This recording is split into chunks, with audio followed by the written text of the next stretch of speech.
You're listening to a Comics XF podcast. X-Men. Get it!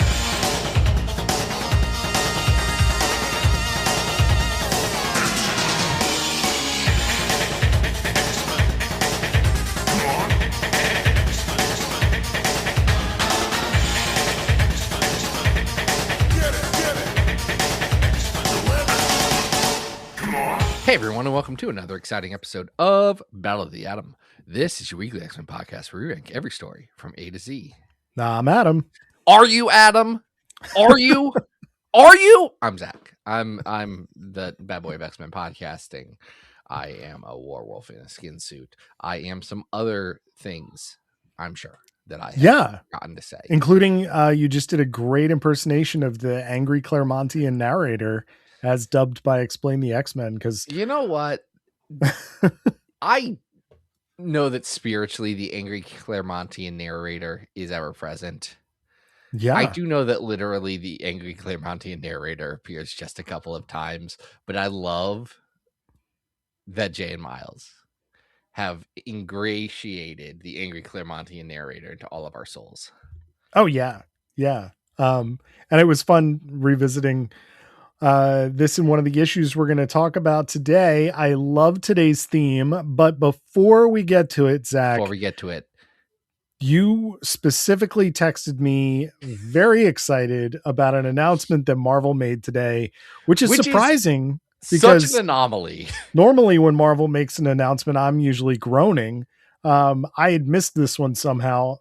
Why are you so excited about Avengers versus X-Men? I don't know. Here, this is what I'll say. Repeat the name of that thing you just said. Wait, what did I just say? I said the wrong thing. It's not Avengers versus X-Men. Alien versus X-Men. Yeah, that. Did you heard it right? Now, you understand why I'm excited, right?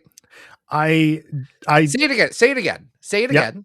Alien versus X-Men. Yeah. So what's the confusion? What's the confusion about the Xenomorphs and the X-Men written by Kieran Gillen in a multi-part series with, and this is the most important thing, a backup in every issue of Christopher Claremont writing the Xenomorphs and the Brood versus Kitty Pryde. How can you not? That's the How can you not? Like, look. I'm sure Kieran, friend of the show, Kieran Gillen, is going to do a great job. And I'm sure that if I'm being a fully objective human being, Kieran Gillen's probably going to do a better job than Christopher Claremont. However, you're telling me that we're going to get Chris Claremont taking his I can't use the aliens from Aliens, so I'm going to make my own aliens from Aliens a second time and mixing them in with aliens from Aliens? Yep. Like, that's what are the odds that Kitty Pryde will be president in this story? Oh, no, this is going to be a younger Kitty Pryde, I'm sure. I bet this is, in Chris's mind, Extreme X-Men era Kitty Pryde. Okay. I would put money on that particular flavor of Kitty being who Chris brings into this. Okay. But you know what? Earlier today, and I'm gonna make myself a hypocrite because earlier today I was texting in, you know how I have a book club with our friends Chris and Rob that you're always invited to, but you never want to join for some reason because you're like, I don't want to read Ulysses. Well, I have read Ulysses back in college. I don't want to reread Ulysses. I understand that. After finishing Ulysses, I understand that. You guys Ulysses is one of the best books that I'm not going to read for at least 20 years. I mean, I feel like listeners are aware that this book club started with War and Peace, and I got a quarter of the way through and just couldn't keep up with you guys. Oh, War and Peace is better, by the way. I love War and Peace. War and Peace I think about constantly. And since then, you've read at least 2 Dostoevskys that I've read. I wasn't going to jump back into. So to get the whole history, now that we're jumping into this, until we get to the end result that we're going to get to on this, this is an insane way to get there, but we have to. The Dostoevskys I was reading by myself, I read the Brothers Karamazov, as well as Crime and Punishment, just kind of on a whim. I'm currently reading The Idiot. Nice. So yeah, The Idiot's nice. I love The Idiot. Right now, he was just talking about like, oh man, there's this girl and everyone was mean to her. And then these kids were like, why are you all being mean to her? And then she died. And it was the most human thing I've ever seen. I was like, oh, I get that. Anyway, I'm reading that. That's unrelated to the book club. Me and Chris, then after War and Peace, did read Anna Karenina, which is, again, I was constantly thinking about that. It's great. But then we ended up reading Ulysses a little bit. We took a break, started reading Ulysses. We finished that. And now we have decided that book club is going to be whatever we want it to be. And it doesn't have to be dusty old books. Oh, so our friend Robert, really worried you were going to try and read Finnegan's Wake. And I was, no. I'm not. I don't hate myself enough to read Finnegan's Wake yet. I need to be enrolled in a program to read Finnegan's Wake. Yeah, you're going to need some companion reading with that. Here's the thing. I had said for a very long time in my life that if any of my friends ever find out that I'm reading the Silmarillion, that they need to check on me. Like that's a cry for help, a la Desmond in Lost. Yeah. Legitimately. Anyway, I read the Silmarillion last year. Make of that what you will. Finnegan's Wake can now be that book. Finnegan's Wake is now what the Silmarillion was for me. Anyway, we are currently reading Neil Stephenson's Snow Crash that Robert wanted us to read, which is very different. Yeah, I'll say. It has some vibes that I like. It has some vibes that I don't deal with. We're most of the way done with it. The next book we are going to read is As I Lay Dying by Faulkner. Wow. You guys are just picking the most cheerful texts to enjoy. You've got a vibe. Anyway, I say all that to say we haven't picked out what's after As I Lay Dying. So if anyone has suggestions, DM Adam on Blue Sky. I have and then plenty I could give you myself that will not like be that insanely dark. But go ahead. Long story short, I was just complaining in our group chat about that today, about how I found out that there's a Hatsune Miku Magic the Gathering card. And I said, that's too much. And I hate the Fortnitification of all things. That being said, Aliens vs. X-Men, which is the Fortnitification of this thing, I have to love. I have to love it. You aren't wrong. You aren't wrong. I mean, the like media consolidation of our world is one of the worst things. It's just terrible.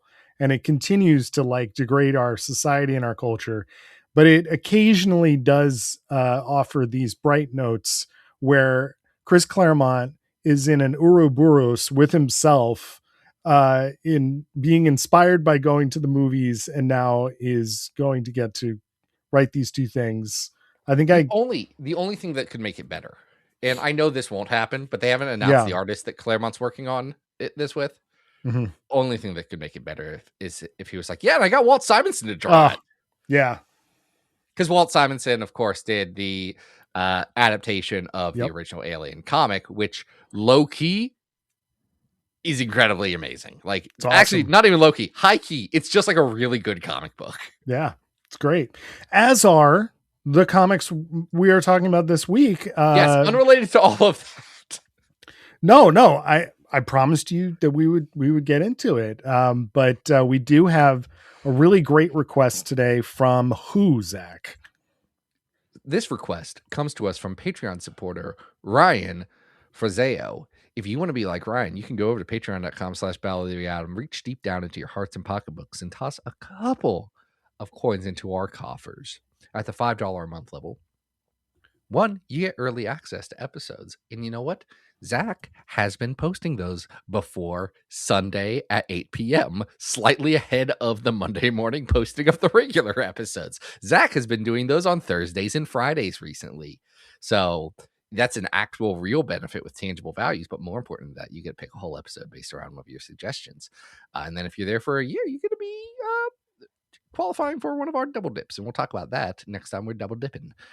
But Ryan had an incredible request on patreon.com/BallotOfTheAtom.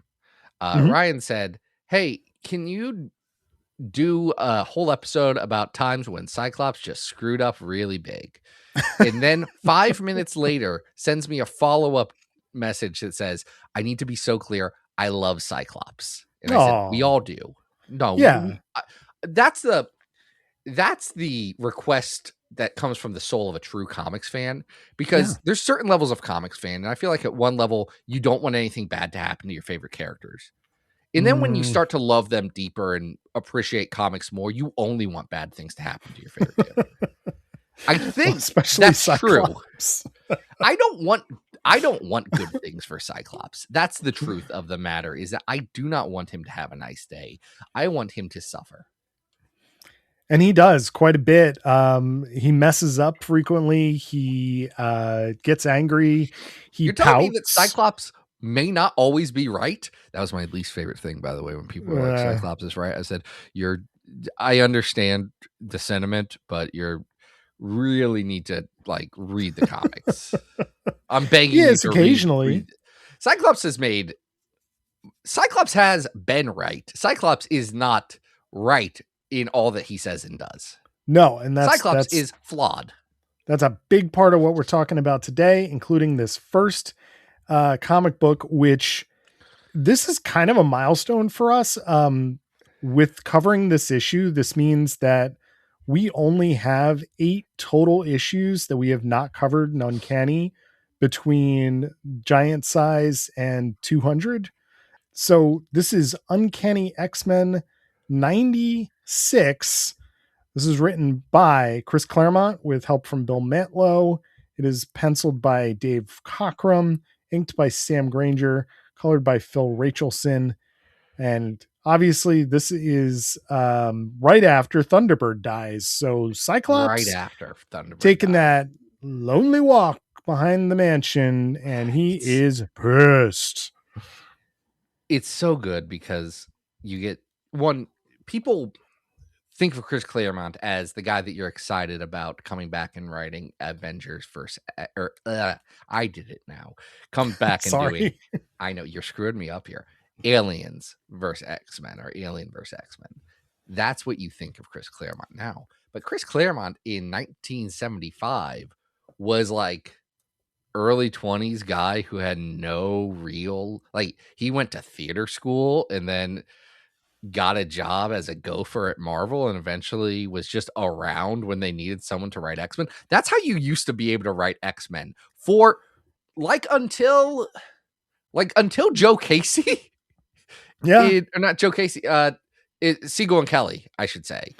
Until Siegel and Kelly, you were literally just the person there. That's how do you think Chris Claremont got the job? How do you think Fabian Nicieza and Scott Lobdell got the job? They were just kind of in the office when they needed someone to get the job. That's how X-Men worked for over 30 years.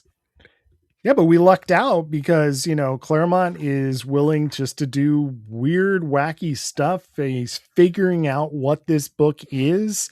And we just got out of the Count Nefarious stuff. And now it is the Night of the Demon. Karok is here from the Nagari. It's wild how he both doesn't know what the book should be, but even in this issue, you can see he's figuring it out. Oh, yeah. He understands a lot of building blocks here. He's figuring out that, the Sentinels, that's actually like not just a cool design, but that's a compelling thing about mutants and unique to mutants. That's what I should be building something towards. Mm-hmm.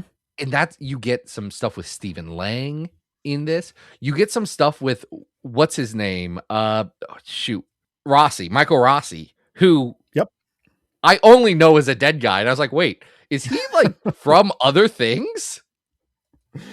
Well, he's here speaking his mind out against the Sentinel program.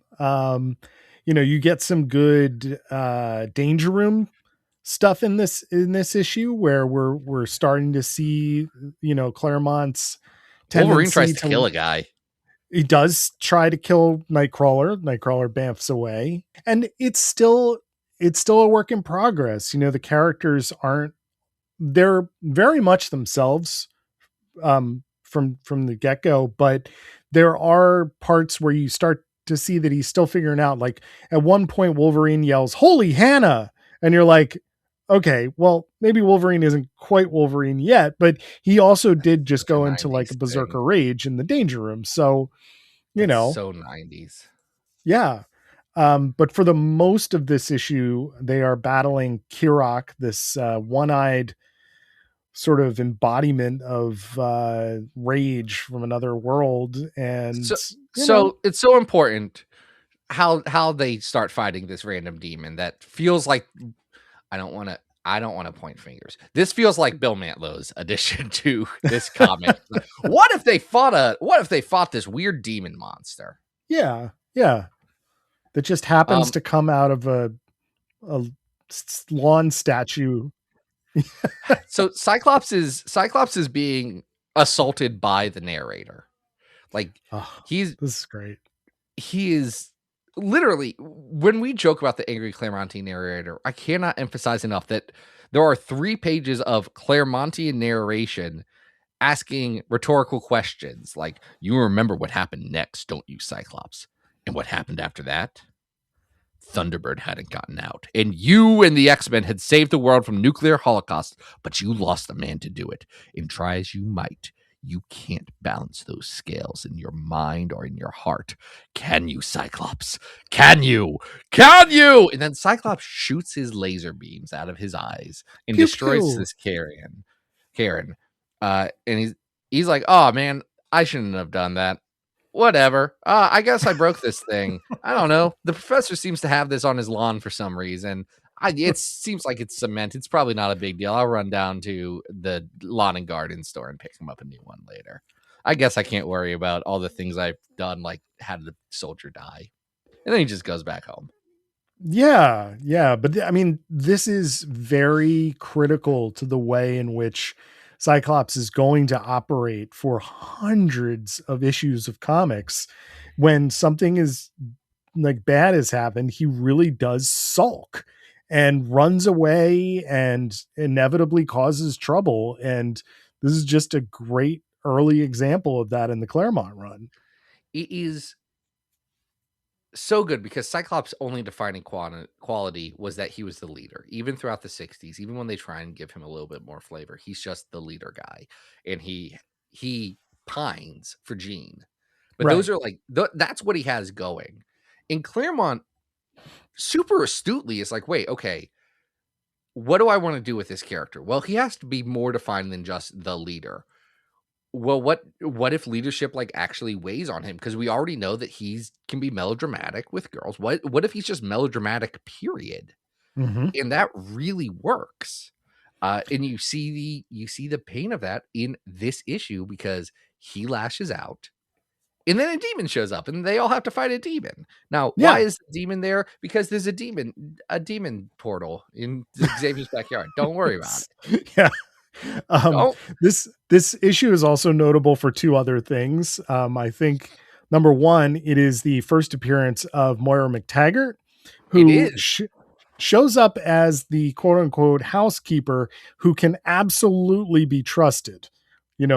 Xavier is very clear about that. And to illustrate this point, I love that while they're fighting the demon, Moira McTaggart just shows up with a machine gun and starts opening fire on this thing.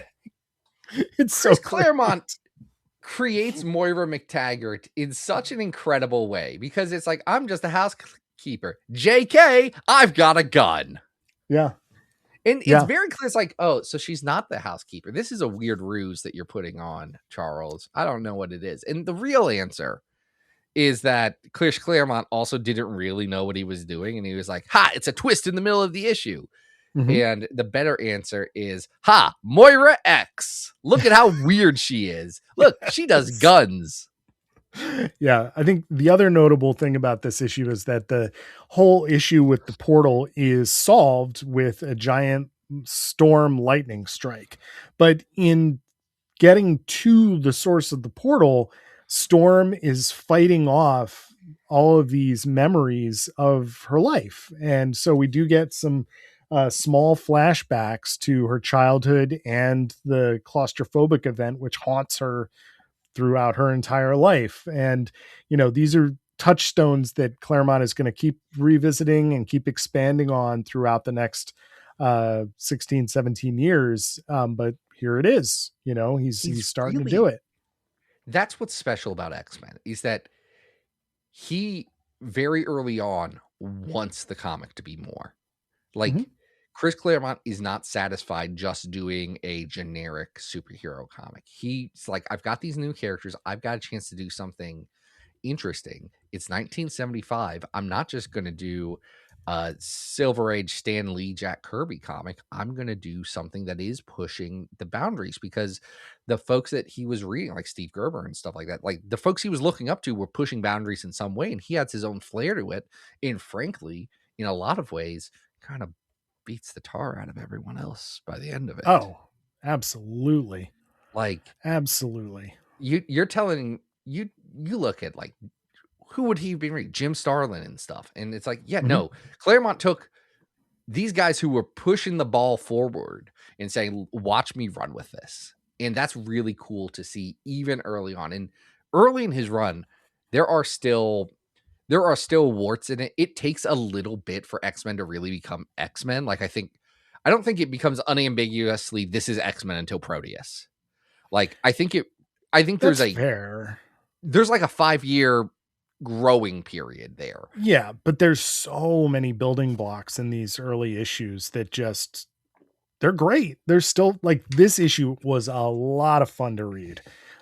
Which is weird because it's largely about them attacking this giant one-eyed purple people eater thing. Do you have anything for the Nagari? I know we've talked about them a couple of times on this show. Do no, you feel they're anything for the Nagari? No, I mean, they're basically just something for them to hit here. And it's fine. I do love when Xavier telepathically, like, becomes Kirok, and there's this, like, trippy half-page Cockrum illustration of him. Yeah, like, we haven't even. We're taking it as read. Dave Cockrum's incredible in this. Truly, Dave Cockrum, just so good. So good. Yep. Well, like I said, we've covered literally everything around this. Really, like, from Giant Size all the way up through most of, like, the JRJR stuff is where we start to kind of have some holes before we get to 200. But we do have some stuff on our big old list, Zach. What is that? Well, here's the thing. We have been ranking every X-Men comic from best to worst since the start of this podcast, and we have ranked 1,170 comics, which is too many. They make too many X-Men comics is the thing. The best comic in X-Men history is the House of X Powers of 10 at number 1. At 300 is Generation X -1. At number 600 is New Excalibur 1 through 3. Here we go again. Number 900 is Marvel Team Up 135, Spider-Man and Kitty. I have no memory of this comic. We ranked it not that long ago, I'm sure. I have no memory of this comic. At the worst X-Men comic of all time is 1,170. It's 2099 War of Tomorrow. Here's where I'm looking at them. Yeah. Number 100 on the list is Welcome to Genosha. This is not as good as Welcome to Genosha. No, I'm curious all right. So the 2 issues that come before this are down at 220. This is better than those. The Doomsmith scenario. This is better than that. This is like significantly better than the Doomsmith scenario. Yeah. The issues that come after it are up at. Have we done the one where with Havok and Polaris? Yep. And the computer screen and the computer screen and the computer screen? Yes. So at 39 is the Sentinels are back, which is Uncanny 98 to 100, that which I agree better. Is better. So, I'm just working. Here's where I'm going to throw. At 150 is X-Force 124 to 129. Yeah. I have no idea what 124 and 129 is. Hold on. Please hold for station identification. Beep boop beep. Oh wait. No, this is that. That's where X-Force goes into space. X-Statix X-Force goes into space. Oh yeah, that makes more sense. This is better than that. But we are in the right spot, I think. I think the ceiling for me is 145, which is Uncanny 111 to 113, Magneto Triumphant. I agree with that. I would put this below Magneto Triumphant, below Cullen Bunn's Magneto 13 to 17, but Mhm. above Messiah War, the I agree. crossover event Messiah War. It's just like, even for just the angry Claremontian narrator like opening alone, this is Yep. friggin' banger comics. It's so Yeah. good. I was just pumped to check this one out again. All right, so that's our new 147 Uncanny X-Men Volume 1, number 96, Night of the Demon. This is not the only time that Cyclops has been a bit of a pouty schlub. And Also, we didn't talk about this that much. I'm gonna be real. Cyclops, Thunderbird was gonna die whether you did anything or not. Like, Thunderbird didn't have to punch that plane to death. Those were choices on him. that he made. That is true. He had a death wish. It was a whole thing. Mm-hmm.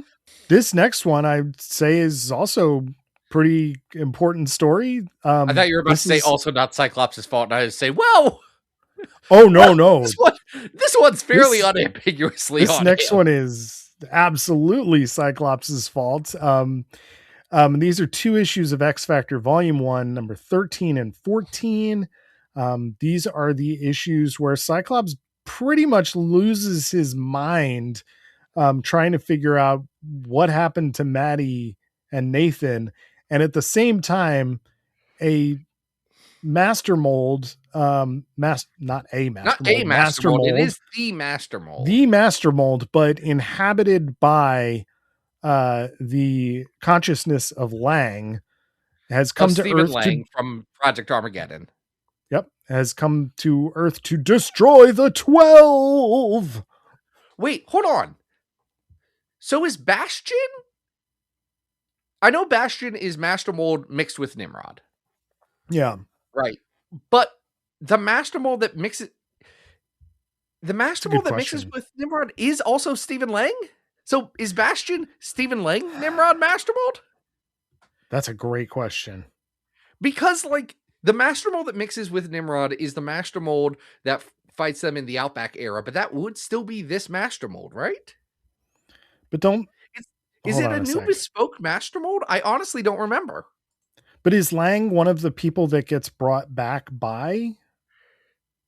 See, yeah, now Bastion brings back Lang, right? Yeah. Lang was one of Bastion's most. I'm reading in X-Force. Yeah, in X-Force. In the black and white X-Force. So Stephen Lang. Yeah, no, it's the same Master Mold. So unless Stephen Lang got excised from that Master Mold, then the Master Mold that shows up in Power Pack and Marvel Comic Presents, and then later in the Uncanny stuff, yeah, that would have been the same Master Mold that mixes with Nimrod to become Bastion. So then Bastion later resurrects parts of himself? I don't think that's how it goes, because remember that Lang was used in the Phalanx too. They like restored his mind, and so like we they have were parallel using his Langs body going on. How many? Yeah. How many different essences of Stephen Lang are out there? I don't know, but this issue famously introduces the very. I think it's not ill-defined, this concept of the 12, which is just mutants who are like really good leaders. And Cyclops is identified as one of these 12, and Master Mold is going to come kill him. Master Mold has also decided that because all humans have some sort of mutation in terms of their makeup, that everyone needs to die. That's not how we gotta back up for a second. We gotta back up so much, but it's okay. I did a bad job. I did not introduce the creative team. How many Stephen Langs are out there? And this is a creative team that needs no introduction, which is the beauty of it, because it's Wheezy and Walt. It's the Simonsons right here. Yes, Dan Green inks the first issue. The second issue is inked by Bob Wyacek, colors by Petra Scotes, and letters by Joe Rosen. Man, these issues look great. It's so good. As I'm reading these issues, all I can think about is, oh my gosh, Louise Simonson, how did you take such a bad concept and make a comic that's pretty good? Like, it's insane how much Louise Simonson gets to, by issue 13, is like, look, I know the first 6 issues of this book were some of the worst comics. I know they were bad. I'm aware. I can't just throw all of that out because this is the 80s. We don't do that. We keep things going. So I'm going to have to build on that, and I'm going to have to fix a lot. And then I have a crossover that I have to do, and we've never done a crossover before, so I don't know how this is going to handle things, but I got to do whatever a crossover is first. And then I'm going to get to the good stuff, and this is the good stuff because this issue opens with Cyclops being upset and being sad, and it's like, man, it probably was pretty crappy that I left my wife and kid. Like, now that I'm You thinking about think? this, Now that I'm thinking about it, I've had some time, and you know what? Actually, I am in the wrong on this scenario. I should not have just left to go to find the love of my life again without, like, there was a way to handle this better than I did. Not saying that I could have saved the marriage because man's in an incredibly difficult situation here. But like probably could have handled so many things so much I mean, better. you say a difficult situation. He also just he didn't have to leave. No, I'm was saying like, the situation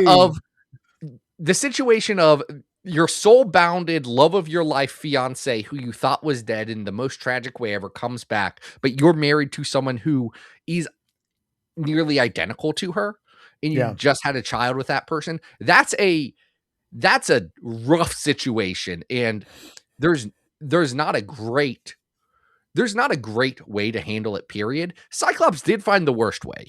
Yes. The worst way is to tell your wife, hey, I have to go to New York now. And her saying, if you walk out that door without telling me anything, do not come back. And you just keep walking. That's the worst way to do it. And then to spend months hanging out with your high school friends and then be like, oh, man, it was pretty crappy, especially because he does that after Jean kind of says, I don't know if we can really like just restart a relationship right where we were, Cyclops. There's a lot going on. It seems like you're keeping a few things from me. Like, it is good that he finally gets there and says, I should go fix this. Well, it's good writing because what Simonson is doing with the book is dialing the soap opera up to 11, right? She does it from the start, but this is, we're dealing with Scott's regrets. He's going back to try and find Maddie and Nathan, and all evidence that they existed has been erased by Sinister. The beauty of Mr. Sinister then being like, well, this is my opportunity to gatekeep gaslight girl boss, Mr. Summers. Yeah. So funny. So funny that he literally is gaslighting Cyclops into thinking that maybe his wife and kid didn't exist, which is a wild thing to say. But like, when you go back to that place, Cyclops' grandparents are like, oh, we just got a bunch of money and like, we're gone. There's no record of a Madeline Pryor. We're on a year-long cruise, and this is the 80s, so you can't get a hold of us. There's so many little details, including that, a redheaded woman's body just washed up onto shore, that Sinister is covering his tracks, and Cyclops is literally losing his mind. He is seeing visions. He is hearing Xavier talk to him in his head and talking to himself. And, the cops are showing up to arrest him after he literally does the same thing he did in the story we were just talking about. He uses his optic blast to blow up their house. And the cops are the house that him and Maddie did used to live in. Yes. And luckily he does find evidence of Nathan. He finds his rattle hidden behind a radiator. So Sinister missed a little something there when he stopped by. Sinister misses one detail, and that's a very Cyclops thing, because he gets it and then he's like, no, everyone's telling me I'm crazy, but I'm not crazy. I'm right. Yeah. And that can be a dark side of Cyclops, but it's also like, it's the part where in Avengers versus X-Men, Cyclops is telling Xavier, I'm nothing like you. I'm winning. Like, it is that element of Cyclops, and I love that Wheezy brings that in here and is like, hey, there's a because Wheezy is making you face this guy who has done objectively horrible thing, like as a father and a husband, terrible decision making by Scott Summers, and yet she gives him just enough to be like, but you still kind of like him. You're still rooting for him a bit, aren't you? Well, she's We're all gonna like, yes. Yeah, she uses this as an opportunity to allow him to do something heroic, which is to stop this master mold sentinel from destroying the world, essentially. Because he's just like, hey, no, screw this. I'm mad. And life has given me an opportunity here. Yeah.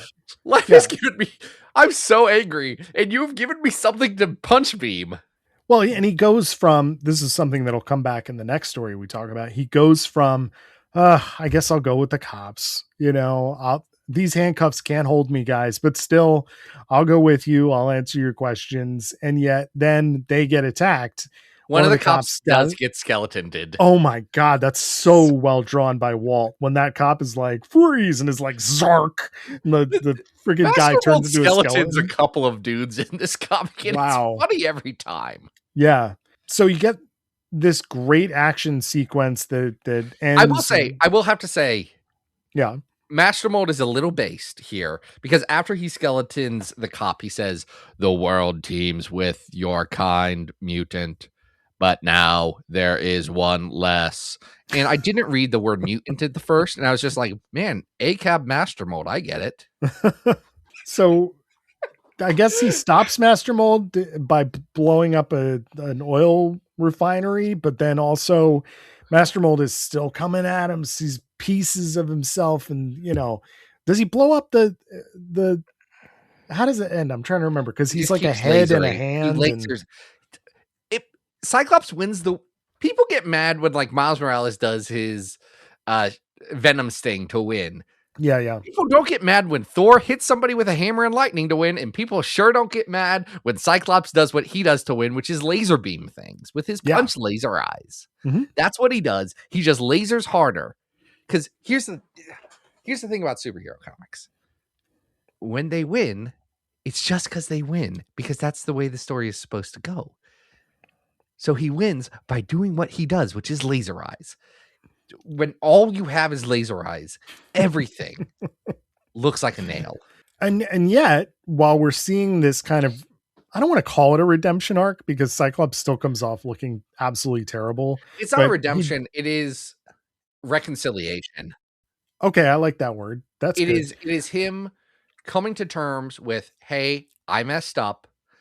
It's something we don't have time to get into Zach's evangelical history right now, but the idea of redemption is something that I have thought about a lot in my life. And one of the things that I have struggled with philosophically is that redemption is the idea that everything has been washed away and you are now a purified vessel. And that's not really how life in a practical sense works.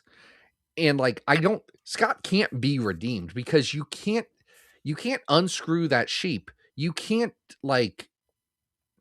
that's a wild, I'm sorry, that was a wild way to phrase that. I was going to ask where that idiom came from.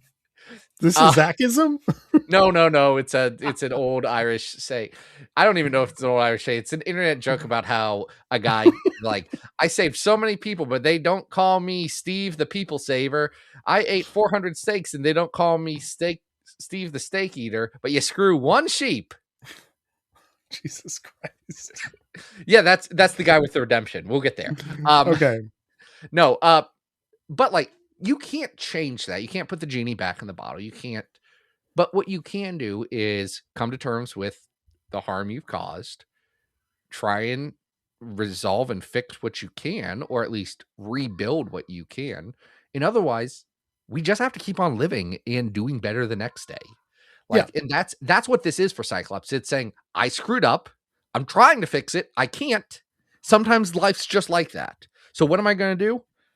I'm going to stop the world from getting destroyed by this sentinel, and I'm going to figure out what I do next with Jean and my life as it is now, and figure out maybe where my kid is. And that does Yeah. become Cyclops' motivation for the next, I don't know, 15 issues. And props to Wheezy, because while, her and Walt are telling this really action-based story, there's still all of this actual like story juggling happening in the background with, we've got kids at X Factor headquarters, we've got a lawsuit between Cameron Hodge and X Factor that's going to take shape, we've got all of this stuff with Warren in the hospital and Jean going to visit him. The story ends with where it's going to lead to next issue, which is Warren having his wings amputated. This is high stakes soap opera drama, and it really just goes down super easy. Like, I'm just engaged on all fronts. On it doesn't matter if it's like Boom Boom being angry about having to be trained by Beast because she hates him, or any of this stuff. It all clicks. It's all in character. It's all fun, or not fun, depending on the scene. But it's just, this is when the book is really just hitting its stride. It's great. It's just good now. That's the thing. It's the book rules. So let's see how it rules on our big old list. Yeah. So at 30 is 24 to 26, Fall of the Mutants. This isn't as good as that. This isn't as good as Endgame. No. This isn't as good as Inferno. I'm going to X Factor 21 to 23. Which one is that? X Factor 21 to 23 is when, for the fact that neither of us know issue numbers all that well, you would think that we would label these things with more than just issue numbers. This is the lead up to Fall of the Mutants. Yeah, it's when the kids are infiltrating and working with the Hodge right, and we right. get the big reveal that Hodge is there with his ruby quartz suit. So I think that's pretty good. I might give this the edge, though. I think this is kind of better than that. Yeah. Which puts it above Night of the Demon. I'm fine with that. I mean, I'm these just characters giving us context here. Like, this is, we think this is pretty good. Mm-hmm. Okay. At 119, we have Fallen Angels, the original Fallen Angel series. I think this is better than that. It's not as weird, but it's kind of classic. It's kind of good. At 113, we have the Shiva scenario from Wolverine. This is, I don't know if this is as good as the Shiva scenario. I like Shiva scenario better. Tough competition. Between all of those, we have at 114 Ultimate X-Men World Tour, and at 115 X Factor by Peter David, The Longest Night, the first arc from that.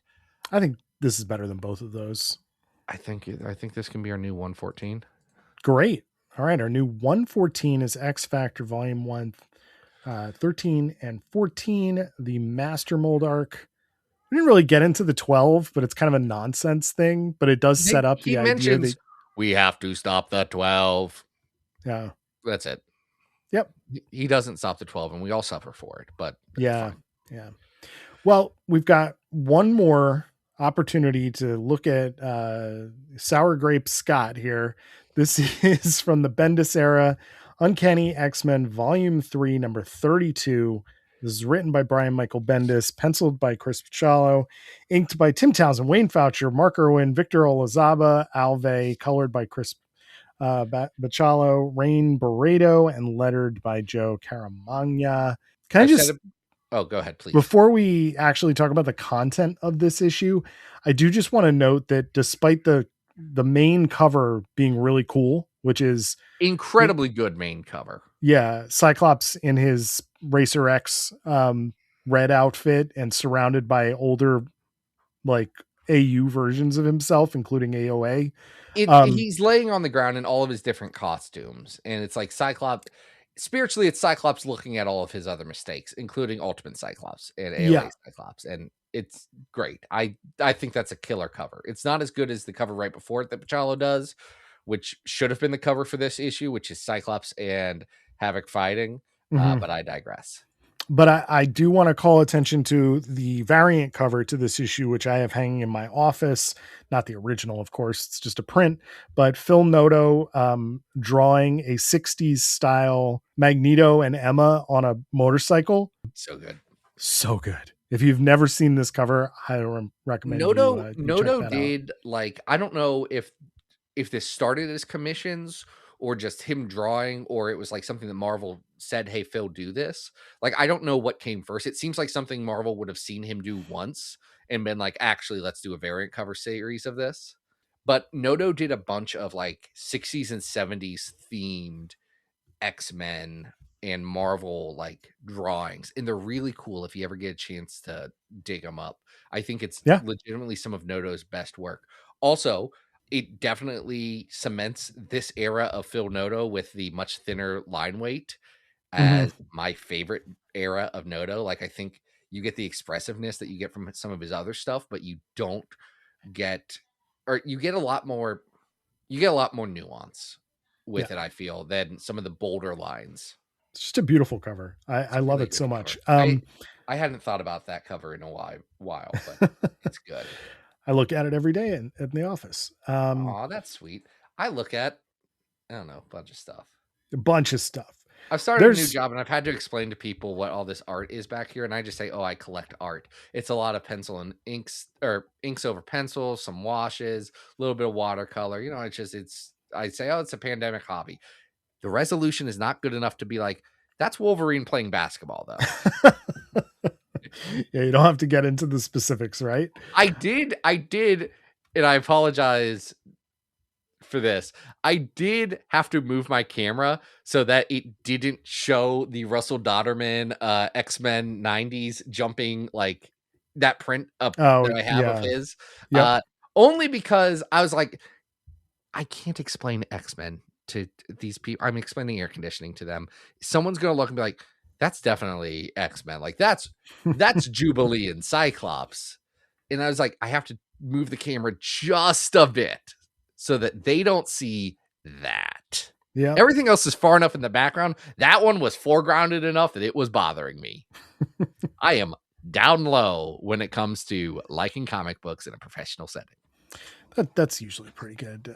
Pretty smart. It's just like, don't want it to distract. It's not even a shame thing. It's that there's been one person in my professional life that I have wanted to talk about comic books. And you know why I knew that I could talk to that person? Because the only comics related thing that they had was a group poster of all of the characters from Asagi Yojimbo. And I was like, finally, someone who appreciates art. Like, if I talk to them, they know. We can talk about my Samurai Rabbit friend. Well, we have here the part of Uncanny X-Men where Bendis is starting to do a whole slew of one-shots. He's gotten through Last Will and Testament and did not actually cross over with Axis in the fallout of Axis, despite all of the solicits for the last two issues beforehand saying it. And despite Bendis on this very podcast lying to our faces, it's saying, oh yeah, no, this was all planned all along. Consummate professional. Yep. Love it. Love that. But it was very clear. If anyone wants to know why we didn't press that question, it's because it was very clear that Bendis wasn't going to give us what we wanted. No, and that's fine. He doesn't need to. It's okay. But we've definitely gotten to a part in the book where Bendis is trying to wrap up a lot of the things that he's been doing over the course of the last 2+ years. And to various degrees of success. It definitely seems rushed here that Cyclops has decided after the Last Will and Testament has been read and he has been reluctantly gave Xavier's rights to the schools and whatever to Storm, that he's just gonna give up.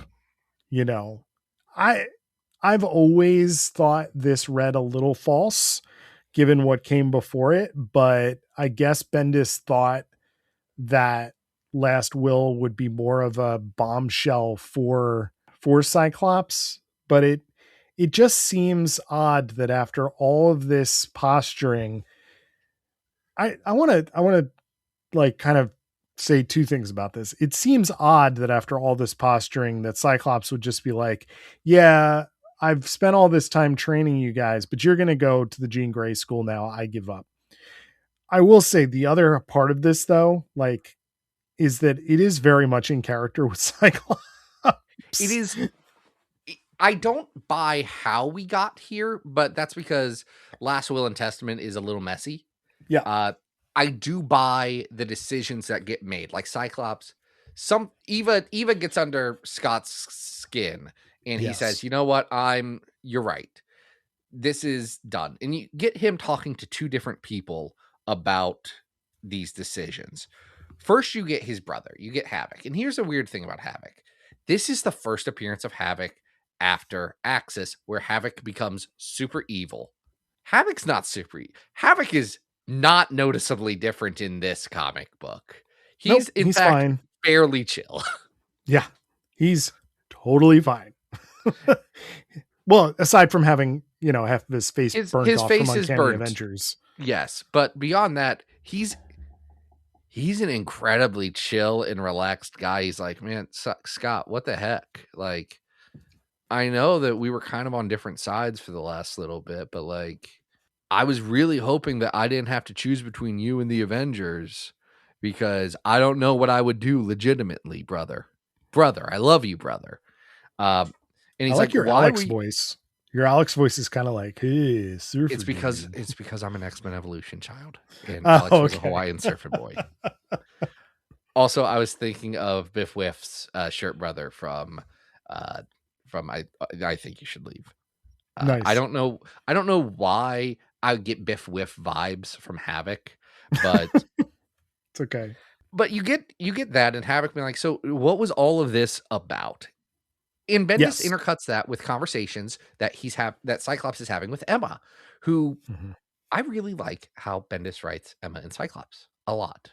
This scene is a heartbreaker for fans of Scott and Emma like myself. It does move towards the ultimate question of what the heck were we doing?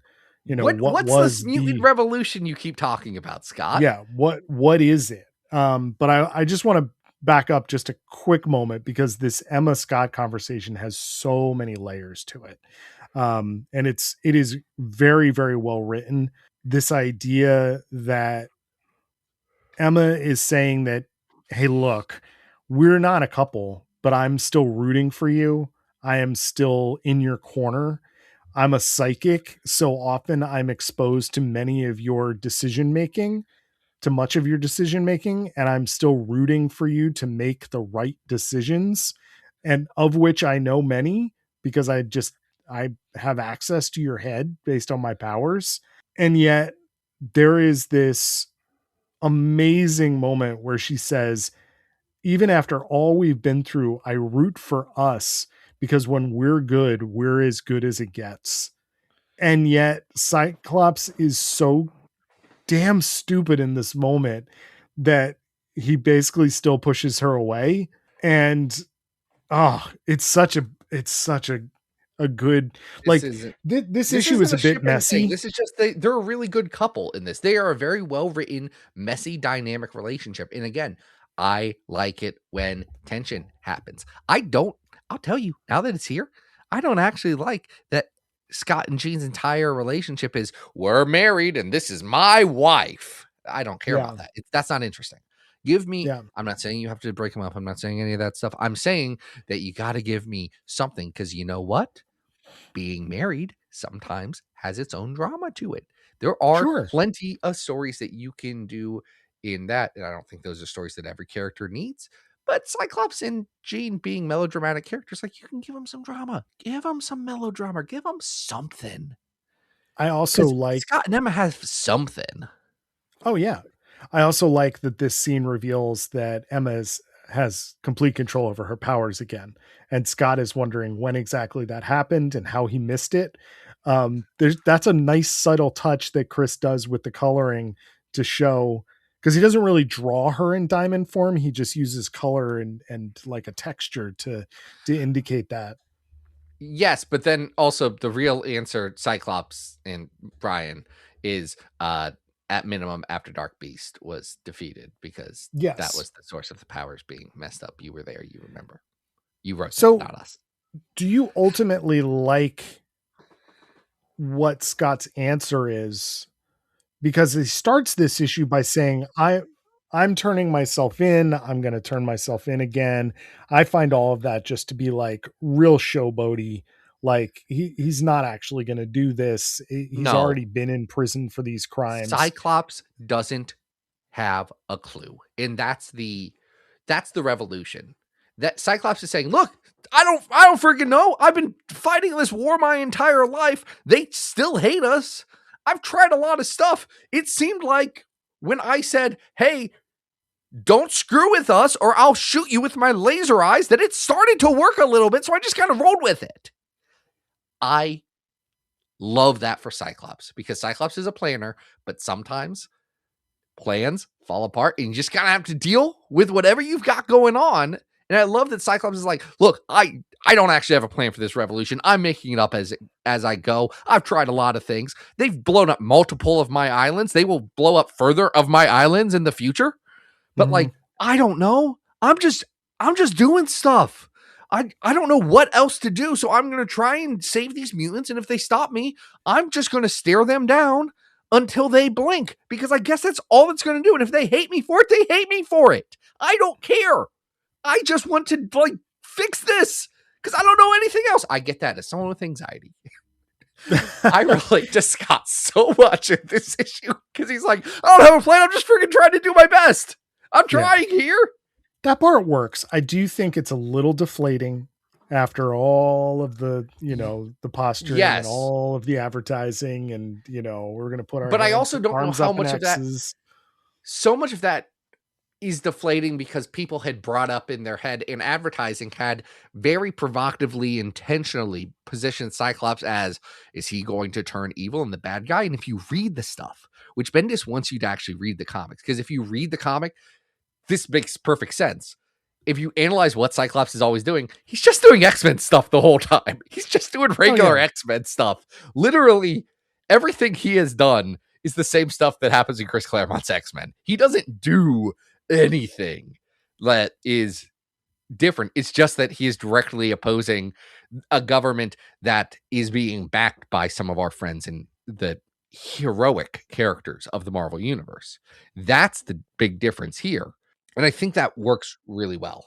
Yeah, I will say the one thing that's also a bit of a negative is the end of this issue, in which Alex does get Scott to back down and gives him the idea of, I guess, whatever is going to be the March on Washington that we see in, brother, it was 2015. 600? It was 2015. We still thought we were all still Obama pilled a little bit. We all thought that would work. We thought we beat racism. Here's what I'm gonna say. I never thought that we beat racism. I'm hoping most people didn't, but I know that there was a contingent culturally. People sure. thought we were living in a post-racial society now that we elected one black man. Right. I think what makes that moment seem so strange to me, though, is that Alex was the M-word speech guy. Yeah. And Bendis went out of his way to write a, tort to that. And yet it's what causes Cyclops to do what he does in that finale issue. I don't know. I think it works for Alex's idea to be like, what if we just did the most basic liberal thing that we could do? Sure. What if we just all stood there peacefully and said, look at us, we're here, no threat, we're just people. We're just people like you and me, and we're all good and the same. And it's just like, look, we're now 11 years after this, and we're broken, cynical people. I think we've talked we've talked about 600. I'm sure when we've talked about it, we were like, felt different. Felt different afterwards. Yeah, 600 is down at 452. Yeah, it's better. This is better than 600, though. I like some of the character moments in this a lot more.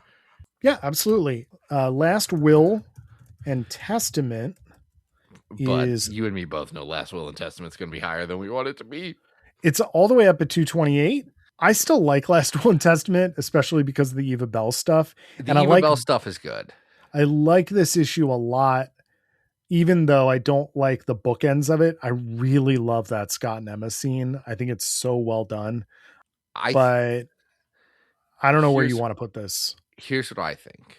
I don't know if this can beat New X-Men 131, which is that Beak and Angel like starting to get together thing. Scott and Emma have some romance stuff going on. It's one of the one shots there. Like, I don't think it's as good as that.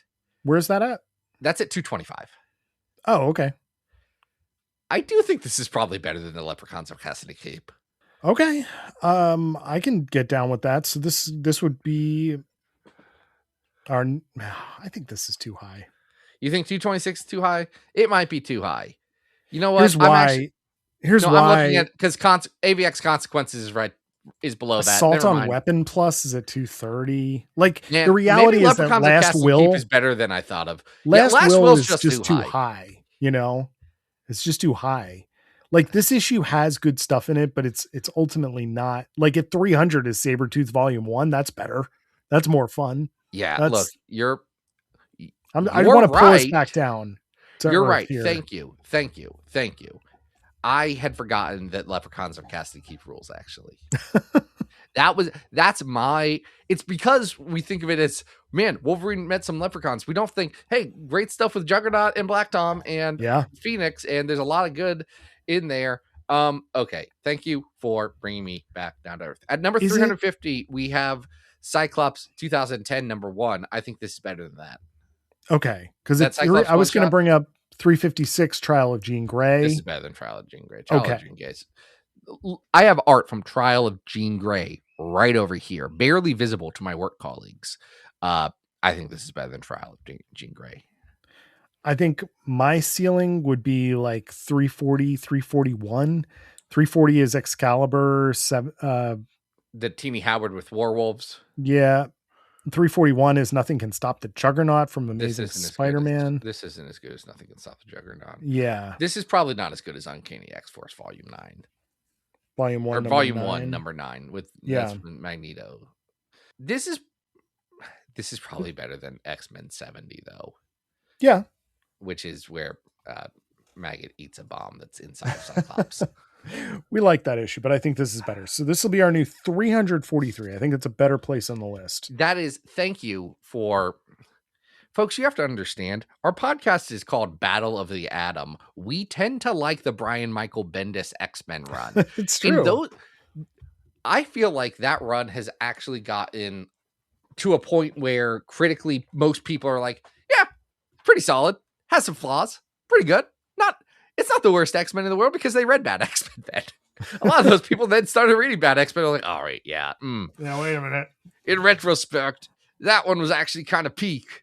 Yeah, it's pretty great. You got to read a lot of bad X-Men to appreciate how good some of the good X-Men is. Because, wow, the golf, it can be big. Okay, good podcast, great episode. Adam, what do you got going on? We continue. Austin Gorton and I continue to review Gail Simone's Uncanny. So is check it good that yet? out. Listen, we're making progress. You know, there's a good art. Roger Antonio is on the new issue. It's really I like beautiful. Roger Antonio. This book, I've said before and I've said it again. Roger Antonio, pretty good. No shortage of great artists. So check that out. That's over on Comics XF. I am also going to be on an upcoming episode of Our Son Pete, which is Dan Grote's Pete Wisdom bonus podcast that he does. Dan Grote, a man who bought a 75-pound dumbbell recently. Oh my God. That's so heavy. Wow. I don't know if I can pick that up. Only thing that I would think to use a 75-pound dumbbell for is dumbbell deadlifts. And dumbbell deadlifts suck to do, just generally. I don't want to do dumbbell deadlifts, period.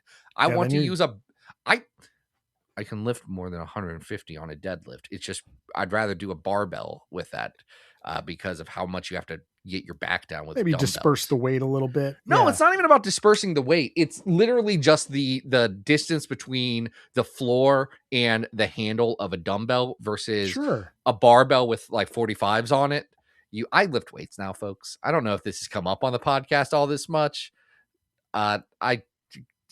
I'm super hot and go to the gym with big muscles now. That's how you can draw me in your head. But no, the deadlift, because you have to bend down a bit to get it. Like you have to get yourself into a little scrunchy position to push yourself up from it. Like having the extra height from the 45s up to the bar is like super beneficial to just making sure your back feels good afterwards so that you're actually stretching the right muscles. Versus, I mean, I guess you could do chest press with them, but again, if you have, it doesn't matter. I'm really happy. I really for hope Dan is listening podcast. to this. Dan, but anyway, Dan, tell me what you're using the 75s for.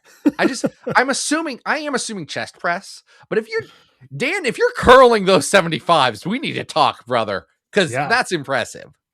Dan is impressive. We are going to talk about Dan's a much stronger man than me. That's the thing. Much stronger than I'll ever be. We're going to talk about. I'm going to get stronger than him. I'm going to keep. He's older. I was talking than me, about myself. So, yeah. Oh, I'm already stronger than you, buddy. Of course. But most people are. You should live, brother. New York Comic-Con. It'll be you, me, Steve Orlando, Greg Capullo, and we're going to go lift, buddy. We're going to hit the iron. Yeah. So, check that out wherever it comes out. I assume you're going to be talking about Dan Grote and his significant gains. We're going to talk about Immortal Dazzler, some different stuff. Anyway, follow on social, Adam Recco on Blue Sky and Instagram. Zach, what are we talking about next week? You know how we tend not to dip our toes into controversial topics because we don't want to upset people. We don't want to jump into anything like that. That's not fun for anybody. You know how we do that, Adam. Are you saying we're going to? I'm saying that you know how we don't do that because we're a nice, calm podcast. Yeah. Are we going to upset people next week? Is that what you're saying? We're talking about Jeff Loeb. Joff Loeb. We're talking about Jeff Loeb. It's the Jeff Loeb. Whole Jeff. We got a lot of Jeff. But until then, folks, this has been Battle of the Atom. We hope you survived the experience. Get it!